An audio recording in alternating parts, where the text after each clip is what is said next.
Everybody else could have a war, have beef within the music, talk about differences, and it's okay. When I do it, it's war. While huge hip-hop feuds erupt every few years, such as Drake versus Pusha T, Nicki Minaj versus Cardi B, or Nas versus Jay-Z, none of them equal to Tupac Shakur and the Notorious Big.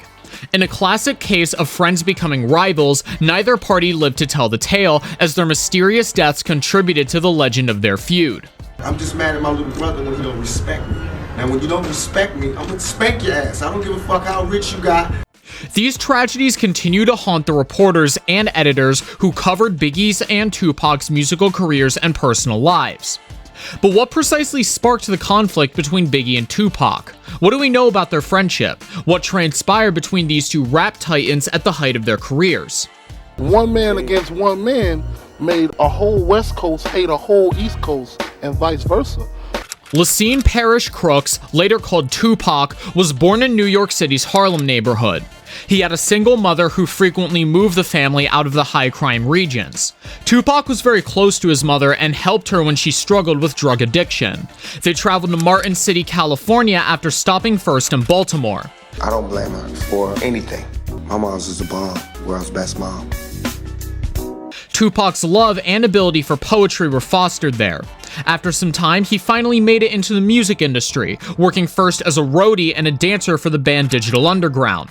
He finally took the stage in 1991 with the publication of his debut album, Tupacalypse Now. You know they got me trapped in this prison of seclusion. Happiness living on the streets is a delusion. On the other hand, Christopher Biggie Wallace, who was raised in Brooklyn and later based in New York City, spent his adolescence attending fancy high schools where English was a strong subject, while dealing drugs in the streets and rapping for fun.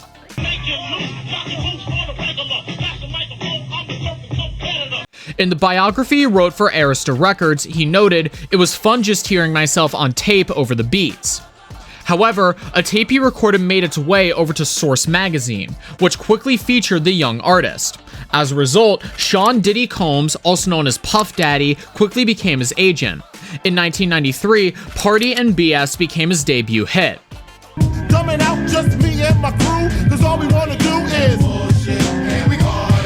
According to a Vice excerpt from Ben Westhoff's book, Original Gangstas, The Untold Story of Dr. Dre, Eazy-E, Ice Cube, Tupac Shakur, and the Birth of West Coast Rap, Biggie asked a drug dealer to introduce him to Tupac at a Los Angeles party that year, when Tupac was already a platinum-selling artist.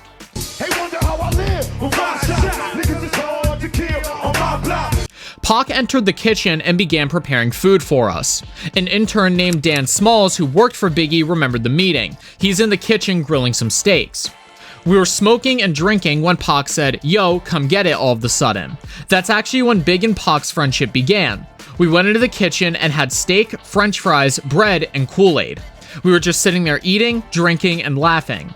We get our little eye screws and everything, but I just tell them straight up, yo, you know you love me. It's real. Both parties respected one another in their respective social circles. In the extract from Vice, Biggie's friend Idi Amin is quoted as saying, "We all thought he was a dope rapper." According to the account, Tupac handed Biggie a bottle of Hennessy as a gift. When Biggie was in California, he would crash on Tupac's couch, and when Tupac is in New York, he would frequently visit Biggie in his neighborhood. Everybody thinks that I disrespected or I love my East Coast fans. It was also clear how magnificent the combined talents could be. Biggie had a great opportunity to start his music career because he was friends with one of the most well-known rappers in the world. According to an excerpt from Original Gangstas, The Untold Story of Dr. Dre, Eazy-E, Ice Cube, Tupac Shakur, and the Birth of West Coast Rap, released by Vice, despite the fact that his debut song caught Tupac and the attention of the hip-hop world, Biggie was primarily recognized as a Brooklyn MC. The black talent's loaded in the clip, so I can rip through the ligaments, put the fuckers in the bad predicament. Tupac was still doing everything in his power to support his pal in becoming as famous as he was. He invited the MC to perform at the Budweiser Superfest at Madison Square Garden 1993 concert in 1993. They performed a joint there. Biggie frequently approached Tupac for business guidance and even urged him to handle his career.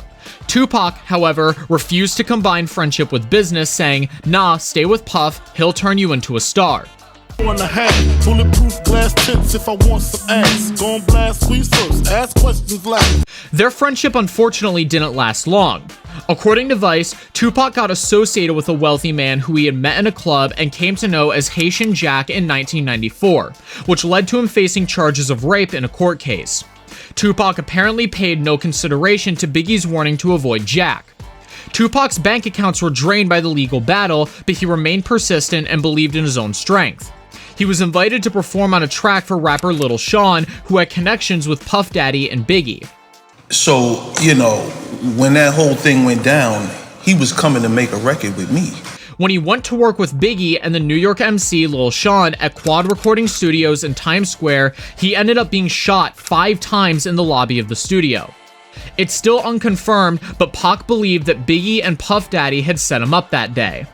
Half of the major New York rappers was there when I got shot, and nobody could give me no information. Biggie released a single, Who Shot Ya, in February of 1995, attached to his small hit, Big Papa, which led Tupac to believe it was meant to be a diss to him. I seen the light excite all the freaks, stack mad chips, spread love with my peeps. In June of 1996, after being released from prison for an unrelated offense, Tupac put out Hit 'Em Up, a clear, direct, and ferocious diss to Biggie, in which he claims that he slept with Biggie's wife, Faith Evans, which she, of course, has denied, and delivered the fierce lyric regarding the 1994 shooting. Who shot me, but your pumps didn't finish. Now you're about to feel the wrath of a menace. Nigga, I hit 'em up.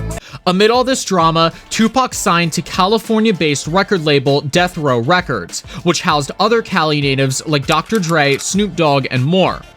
Death Row's edition of Tupac would practically christen the hip-hop rivalry of West Coast and East Coast, with Biggie, Diddy, and New York as their adversaries. Duke don't like me, so this whole coast don't like me. I don't like him, so my whole coast don't like him. Pac made every effort to mock the rapper from Bay Boy. He would say that Biggie had copied his style, and Biggie was the one who was behind the shooting. While all of this was going on, Pac claimed multiple times that he was, in fact, the best rapper to have ever lived. This would end up fueling the beef even further. They never put an end to the Notorious fight before Tupac passed away. You can't be the one to be like, yo, I want to squash it because he's gone, so I got to take the weight on both sides. That's why I'm out here, you know what I'm saying? The shooting of Tupac has been entangled in mystery, rumors, and controversy ever since that tragic day, despite the fact that there was no evidence that Biggie or Puff Daddy were aware of it beforehand. I would never wish death on nobody, you know what I'm saying, because ain't no coming back from that. So it kind of turned me down a little bit. Following Pac's murder, Biggie and others aimed to end the East Coast-West Coast feud. Biggie would go on to record an ode to the West on his Life After Death album, and even filmed the video for his single Hypnotize in LA. However, on March 9th of 1997, the Notorious Big was murdered in a drive-by shooting in Los Angeles. Biggie, Puff Daddy, and their entourage were headed to an after-party at the Peterson Automotive Museum when a car pulled up beside the vehicle and shot him. The rapper was rushed to Cedars-Sinai Medical Center and pronounced dead shortly thereafter. A star in the often brutal world of gangster rap has been gunned down. This time it was Notorious B.I.G. Hip-hop mourned the deaths of Tupac and Biggie, and in 1997, friends of both of them publicly squashed the beef. Puff Daddy and Snoop Dogg would end up coming together on the set of The Steve Harvey Show to declare an official truce. Puffy predicted more unity between East and West Coast rappers and producers, leading to more collaborations and an overall network. Despite being two of the most high-profile rappers of all time, to this day, both of these murders have remained unsolved.